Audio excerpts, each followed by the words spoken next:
नमस्कार विद्यार्थी मित्रांनो, very good morning to all of you. आपल्या सर्वांचं स्वागत आहे करंट अड्डा मराठी या आपल्या एज्युकेशनल यूट्यूब चॅनलवरती. आणि बघा, आजच्या सेशनमध्ये आपण 4 आणि 5 मे 2021 रिलेटेड जेवढ्या काही इम्पॉर्टंट चालू घडामोडी आहेत त्या कव्हर करून घेत आहोत. त्याचबरोबर त्याच्याशी जो काही रिलेटेड जीएसचा पोर्शन आहे तो तुमच्या परीक्षेच्या दृष्टिकोनातून अत्यंत महत्त्वपूर्ण असा आहे, तो देखील इथे कव्हर करून घेणार आहोत.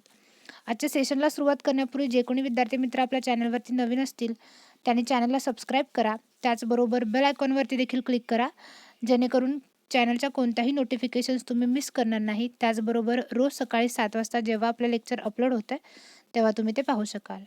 आणि व्हिडिओ शेवटपर्यंत पहा. व्हिडिओ आवडल्यास व्हिडिओला एक लाईक जरूर करा. त्याचबरोबर तुमच्यासोबत जे कोणी तुमचे अभ्यासू मित्रमैत्रिणी आहेत त्यांच्यासोबत देखील हा व्हिडिओ शेअर करा. आजच्या दिवसातील तुमच्यासाठीचा प्रश्न काय ते पाहूयात. नुकतेच निधन झालेले सोली सोरबजी कोण होते, असा तुम्हाला क्वेश्चन विचारला. बघा, हा क्वेश्चन आपण प्रिव्हियस लेक्चरमध्ये डिस्कस केलेला आहे आणि याचं जे काही योग्य उत्तर आहे ते तुम्ही कमेंट बॉक्समध्ये मेन्शन करा. आजच्या सेशनमधील आपला पहिला क्वेश्चन काय ते पाहूयात. नाटोने कोणत्या देशासोबत डिफेंडर युरोप 21 संयुक्त सैन्य सराव सुरू केला आहे, असा तुम्हाला क्वेश्चन विचारला. तर बघा, या प्रश्नाचं तुमचं योग्य उत्तर आहे 3, अल्बानिया. अल्बानियासोबत नाटोने काय केलेलं आहे, डिफेंडर युरोप 21 हा संयुक्त सैन्य सराव सुरू केलेला आहे. ही एक मिलिटरी एक्सरसाइज आहे. जशी नेव्हीची एअरफोर्सची एक्सरसाइज होते तशी ही एक मिलिटरी एक्सरसाइज आहे. आणि बघा, हे एक प्रकारचं शक्ती प्रदर्शन आहे असं आपण म्हणू शकतो. आता नाटोने ही केलेली आहे. तर बघा, नाटोचा फुल फॉर्म जो आहे तो आहे नॉर्थ अटलांटिक ट्रीटी ऑर्गनायझेशन, ज्याची स्थापना 1949ला झालेली आहे आणि हेडक्वार्टर आहे ब्रुसेल्समध्ये. तर 30 मेंबर कंट्रीज आहेत नाटोच्या. आणि अल्बानियासोबत सुरू केलेला आहे हा सैन्य सराव. तर अल्बानियाची राजधानी बघा तिराना ही आहे आणि चलन आहे तिथलं अल्बानाई लेक. आपला नेक्स्ट क्वेश्चन बघा. नुकताच कोणत्या IITने विद्यमान नायट्रोजन प्लांट ऑक्सिजन जनरेटरमध्ये परावर्तित केला आहे, असं तुम्हाला विचारलं. तर बघा, या प्रश्नाचं तुमचं योग्य उत्तर आहे 1, IIT बॉम्बे. बघा, IIT बॉम्बेने काय केलेलं आहे, नायट्रोजन प्लांटला ऑक्सिजन जनरेटरमध्ये परावर्तित केलेला आहे. आणि यांनी कच्चा माल म्हणून जे काही वातावरणात वायू आहे यांचाच उपयोग केलेला आहे. आता आपल्याला सर्वांनाच माहिती आहे की देशामध्ये जवळपास हेल्थ इमर्जन्सी चालू आहे, कारण कोरोनामुळे जे काही पेशंट आजारी पडत आहेत त्यांना ऑक्सिजनची कमतरता भासते आहे. तर या जनरेटरमध्ये परावर्तित केल्यामुळे हेल्थ इमर्जन्सी जी आहे, जिथे ऑक्सिजनचा सप्लाय कमी पडतो आहे किंवा ऑक्सिजन सिलेंडर कमी पडत आहेत, त्या ठिकाणी याचा यूज जो आहे तो करता येणार आहे. त्यामुळे ही एक आनंदाची गोष्ट आहे. बघा, IIT बॉम्बेनेच काय केलेलं आहे, क्वारंटाईन मोबाईल ॲप गेल्या वर्षी लॉन्च केलेला आहे. त्याचबरोबर IIT दिल्लीबद्दल जर बोलायचं झालं तर 2 तासामध्ये डेंग्यूचा शोध लावणारं यंत्र जे आहे ते डेव्हलप केलेलं आहे IIT दिल्लीने. IIT मद्रासने अलीकडेच म्हणजे 2 दिवसापूर्वीचीच न्यूज आहे, 3D प्रिंटेड होम, पहिलं 3D प्रिंटेड होम लॉन्च केलेलं आहे. तर IIT खडगपूरने केअर फॉर यू हे वरिष्ठांसाठी ॲप जे आहे ते लॉन्च केलेलं आहे. आपला नेक्स्ट क्वेश्चन बघा. जगातील सर्वात शक्तिशाली हवामान अंदाज सुपर कम्प्युटर तयार करण्याची घोषणा कोणत्या देशाने केली आहे, असं तुम्हाला विचारलं. तर बघा, या प्रश्नाचं तुमचं योग्य उत्तर आहे 1, ब्रिटन. बघा, ब्रिटनने काय केलेलं आहे, जगातील सर्वात शक्तिशाली हवामान अंदाज सुपर कम्प्युटर म्हणजेच जो हवामानाचा अंदाज जो आहे तो अचूक वर्तवणार आहे आणि असा कम्प्युटर तयार करण्याची घोषणा जी आहे ती ब्रिटनने केलेली आहे. आणि याच्यामध्ये जवळपास 1.2 बिलियन पाऊंडचा खर्च जो आहे तो येणार आहे.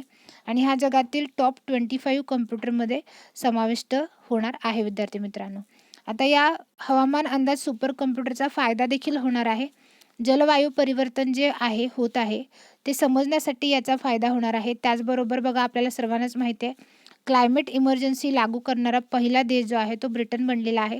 तर या क्लायमेट इमर्जन्सीशी रिलेटेड जेवढ्या काही समस्या असणार आहेत त्या सोडवण्यासाठी किंवा त्या समजण्यासाठी देखील या कम्प्युटरचा जो आहे तो यूज होणार आहे.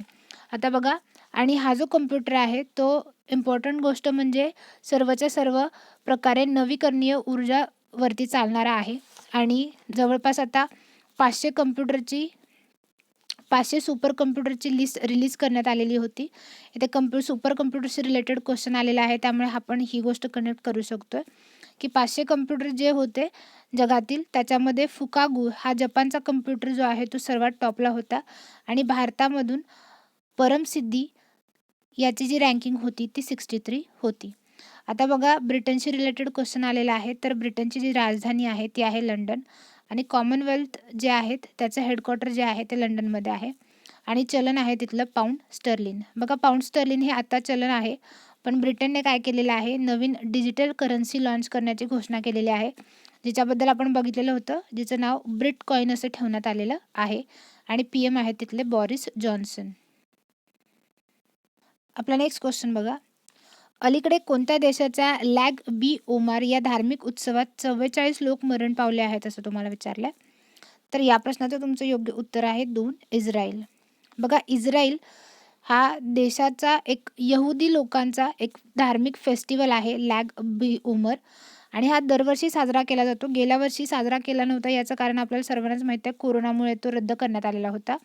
आणि आत्ता जे आत्ताच्या करंट अपडेटनुसार इस्रायल हा जगातील पहिला देश बनलेला आहे जो कोरोनाच्या सेकंड स्ट्रेनपासून मुक्त झालेला आहे आणि त्याच्यामुळेच इथे मास्क लावणं गरजेचं नाही आहे किंवा मास्क लावणं हे बंधनकारक नाही आहे आणि तिथे थोडंसं या गोष्टीला लोकांनी हलक्यात घेतलेला आहे आणि तुमचा जो धार्मिक फेस्टिवल आहे लॅग बी ओमर हा साजरा करण्यासाठी लाखोच्या हजारोच्या संख्येने लोक तिथे जमले होते आणि याच हडबडीमध्ये बघा काय झालेलं आहे, तिथल्या एका स्टेडियमचा एक पार्ट जो आहे तो पडलेला आहे आणि गर्दीमध्ये बऱ्याच लोकांचा जीव गुदमरल्यामुळे हे 44 लोक तिथे मरण पावलेले आहेत. त्याचबरोबर हजारो लोक जे आहेत ते जखमी झालेले आहेत.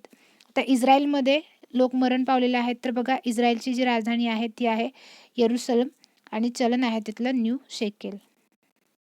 आपला नेक्स्ट क्वेश्चन आहे, अलीकडे कोणता देश अधिकृतपणे 4 लाख कोविड मृत्यू नोंदवणारा दुसरा देश ठरला आहे? तर या प्रश्नाचं तुमचं योग्य उत्तर आहे 4, ब्राझील. बघा, ब्राझील हा अधिकृतपणे 4 लाख कोविड मृत्यू नोंदवणारा जगातील दुसरा देश बनलेला आहे आणि ही एप्रिलच्या लास्ट वीकमधली न्यूज आहे. ब्राझीलची जी स्वास्थ्य मंत्रालय आहे तिनं काय सांगितलेलं आहे, तिच्या एका रिपोर्टनुसार 7 दिवसात म्हणजेच गेल्या आठवड्यात जवळपास 3100 लोक प्रत्येक दिवशी यांचा कोरोनामुळे मृत्यू होत आहे आणि सर्वात जास्त मृत्यू जर बघायचे झाले कोरोनामुळे झालेले तर त्याच्यामध्ये पहिली रँकिंग येते USAची, जिथे जवळपास 5 लाखाच्या वरती कोरोनामुळे मृत्यू झालेले आहेत. आणि भारतात जर बघायचं झालं तर भारतात कोरोनाच्या केसेस जरी वाढत असल्या तरी रिकव्हरी रेट भारताचा चांगला आहे आणि आत्तापर्यंत जवळपास 2 लाख मृत्यू जे आहेत ते कोरोनामुळे झालेले आहेत भारतामध्ये. आता ब्राझीलशी रिलेटेड क्वेश्चन आलेला आहे. तर बघा, ब्राझील हा साऊथ अमेरिकेचा एक सर्वात मोठा देश आहे ज्याची राजधानी ब्राझिलिया आहे आणि चलन आहे तिथलं ब्राझिलियन रिअल. अध्यक्ष आहेत जेहर बोल्सोनारो. आपला नेक्स्ट क्वेश्चन बघा, नुकतेच global electric vehicle outlook report 2021 कोणी जाहीर केला आहे असं तुम्हाला विचारलं. तर बघा, या प्रश्नाचं तुमचं योग्य उत्तर आहे 3, आंतरराष्ट्रीय ऊर्जा एजन्सीने global electric vehicle outlook report जो आहे तो रिलीज केलेला आहे. असा क्वेश्चन बरेच वेळेला परीक्षेला विचारला गेलेला आहे आणि विचारला जातोय. आपल्याला फक्त रिपोर्टशी रिलेटेड नाही, तो रिपोर्ट कोणत्या एजन्सीने जाहीर केलेला आहे असा देखील क्वेश्चन विचारला जाऊ शकतो. तर हा जो रिपोर्ट आहे तो इंटरनॅशनल एनर्जी एजन्सीने रिलीज केलेला आहे आणि या रिपोर्टमध्ये काय दिलेलं आहे बघा, 2020मध्ये जवळपास 3 मिलियन नवीन इलेक्ट्रिक व्हेकलची नोंदणी करण्यात आलेली आहे, जी गेल्या वर्षीपेक्षा म्हणजेच 2019पेक्षा जवळपास 41% पटीने वाढलेली आहे किंवा अधिक आहे. आणि याच रिपोर्टनुसार 2030मध्ये या इलेक्ट्रिक व्हेकल्सची संख्या जी आहे ती जवळपास 230 मिलियन इतकी होईल. भारतामध्ये जर बघायचं झालं तर या इलेक्ट्रिक व्हेकलचा जो काही ग्राफ आहे तो 30% आहे आणि सगळ्याच देशांना क्लायमेट चेंजशी रिलेटेड जो काही समस्या भेडसावत आहे त्याच्याशी रिलेटेड काहीतरी प्रत्येक देश प्रयत्न करत आहे आणि हाच तो एक प्रयत्न आहे इलेक्ट्रिक व्हेकल्सना चालना देणं. आता बघा, थोड्याच दिवसांपूर्वी भारत सरकारने केंद्र सरकारने एक रिपोर्ट रिलीज केलेला होता किंवा घोषणा केलेली होती, BS4 वाहनं ही बंद करून BS6 जी वाहनं आहेत ती चालू करणार आहे. आता BS4चं काय प्रॉब्लेम होतं, सल्फरचं उत्सर्जन जास्त होतं, त्याचमुळे नायट्रोजन ऑक्साईडचं इमिशन जास्त होतं आणि याच्यामुळे काय होतं, फुफ्फुसाचं इन्फेक्शन होतं माणसांना आणि याच्यामुळे ही BS4 वाहनं जी आहेत ती बंद करून BS6 वाहनं चालू करण्याची घोषणा केलेली होती. आता बघा, हा जो रिपोर्ट आहे तो आंतरराष्ट्रीय ऊर्जा एजन्सीने रिलीज केलेला आहे, ज्याची स्थापना 1974ला झालेली आहे. हेडक्वार्टर आहे पॅरिस, फ्रान्समध्ये आणि अध्यक्ष आहेत फतिह बिरोल. त्याचबरोबर मेंबर कंट्रीज जर बघायचं झालं तर त्या आहेत 30. आपला नेक्स्ट क्वेश्चन बघा, केंद्र आणि राज्य सरकारने कोरोना व्हायरस साथीच्या दुसऱ्या लाटेनंतरही एप्रिल 2021मध्ये GST करापासून किती ट्रिलियन कर वसूल केला आहे असं तुम्हाला विचारलं. तर बघा, या प्रश्नाचं तुमचं योग्य उत्तर आहे 1.41. इम्पॉर्टंट आहे. बघा, कोरोनाची दुसरी महामारीची लाट येऊन देखील 2021मध्ये केंद्र आणि राज्य सरकारने तब्बल 1.41 ट्रिलियन इतका कर जो आहे तो GST मधून वसूल केलेला आहे. बघा, वित्त मंत्रालयानुसार GST लागू केल्यापासून आत्तापर्यंतचा सर्वात जास्त कर जो आहे तो यावर्षी भेटलेला आहे. आता GSTचं जर बघायचं झालं तर मेन 4 पॉईंट आहेत किंवा 4 पार्ट पडतात GSTचे. तर ते कोणते बघूयात. CGST आहे, ज्यालाच आपण central goods and service tax म्हणू शकतो. त्याच्यानंतर SGST, ज्याला स्टेट GST म्हणू शकतो.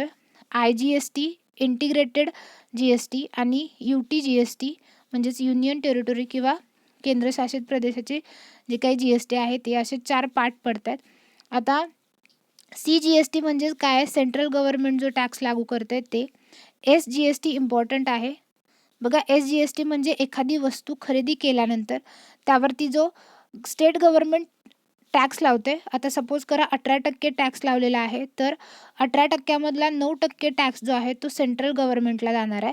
म्हणजे निम्मा टॅक्स जो आहे तो सेंट्रल गव्हर्नमेंट घेणार आहे आणि अर्ध जे आहे ते राज्य सरकारला मिळणार आहे.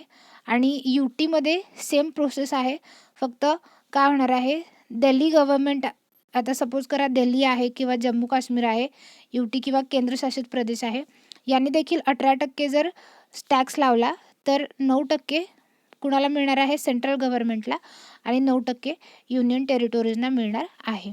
आता सगळ्यात कन्फ्युजन होतं आहे IGST बद्दल. IGST म्हणजेच इंटिग्रेटेड GST. बघा, इथे काय होतं आहे, आता एखादी गोष्ट समजा राजस्थानमध्ये बनती आहे, एखादी वस्तू राजस्थानमध्ये बनती आहे आणि ती महाराष्ट्रामध्ये येऊन विकली जाते. आता इथे टॅक्स लावण्यात येतो 18%. ठीक आहे. तर 18%मधील 9% तर ऑब्वियसली कोणाला जाणार आहे, CGST म्हणजेच सेंट्रल गव्हर्नमेंटला जाणार आहे. मग बाकीचा राहिलेला 9% कोणाला मिळणार आहे, राजस्थानला मिळणार की महाराष्ट्राला मिळणार, तर ऑब्वियसली तो महाराष्ट्राला मिळणार. जिथं वस्तू विक्री केली जाते त्या ठिकाणी किंवा त्या राज्याला तो टॅक्स मिळणार आहे, ज्याला आपण डेस्टिनेशन GST देखील म्हणू शकतो आहे. याच्यामुळे दोन्ही राज्यांना फायदा होणार आहे. बघा, राजस्थानला फायदा होणार आहे कारण तिथे उद्योगाचं उत्पादन होणार आहे, म्हणजे उद्योग निर्माण होणार आहेत, लोकांना जास्तीत जास्त रोजगार मिळणार आहेत. आणि महाराष्ट्राला फायदा होणार आहे का, तर तिथे त्या गोष्टीची विक्री होणार आहे आणि तिथे त्यांना टॅक्स देखील तो मिळणार आहे. त्यामुळे दोन्ही राज्यांचा फायदा आहे. आता बघा, काही वेळेस काय होत होतं, आता बऱ्याच वर्षांपासून असं होतं की विदेशी कंपन्या ज्या आहेत त्या महाराष्ट्र, गुजरात अशाच ज्या काही राज्य आहेत यांच्यामध्येच आपल्या कंपनी आणून लावत आहेत आणि तिकडेच त्यांचं काही प्रोडक्ट असेल ते बनवत आहेत. कारण या राज्यांमध्ये टॅक्स कमी बसत होता, त्यामुळे कंपनीला देखील फायदा होत होता आणि या राज्यांना देखील फायदा होत होता. मग सगळ्या राज्यांची कंडिशन सेम राहत नव्हती. आता काय होतं आहे, प्रत्येक राज्यामध्ये सेम टॅक्स लागू करण्यात आलेला आहे GSTमुळे. त्याच्यामुळे काय होतं आहे, प्रत्येक राज्यामध्ये जे काय आहे उत्पादन किंवा कोणत्याही राज्यामध्ये कंपनी गेली तर तिला सेम टॅक्स लागणार आहे. त्यामुळे सगळ्याच गोष्टींचा विकास होणार आहे. आता GSTबद्दल बरेच वेळेला परीक्षेला प्रश्न विचारले जातात, तर त्याचा बेसिक फॅक्ट्स जर बघायचं झाल्या तर बघा, भारतामध्ये GST लागू करण्यात आलेला आहे 1 जुलै 2017ला.